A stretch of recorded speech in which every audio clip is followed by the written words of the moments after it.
దేవునికి స్తోత్రం కలుగునుగాక. అందరూ బాగున్నారా?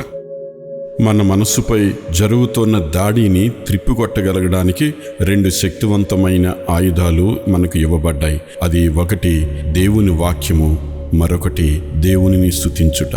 దేవుని వాక్యము సజీవమై బలము గలదై 2 అంచులు గల ఎటువంటి ఖడ్గము కంటెను వాడిగా ఉండి ప్రాణాత్మలను కీళ్లను మూలుగును విభజించునంత మట్టుకు దూర్చు హృదయము యొక్క తలంపులను ఆలోచనలను శోధించుచున్నది. హెబ్రీ 4:12.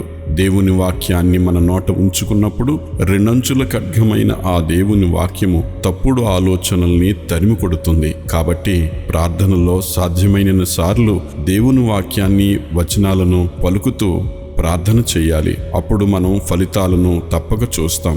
దేవుడు మనకు శక్తియు ప్రేమయు ఇంద్రియ నిగ్రహము గల ఆత్మనే ఇచ్చును గాని పిరిగితనము గల ఆత్మను ఇయ్యలేదు. 2 తిమోతి 1:7.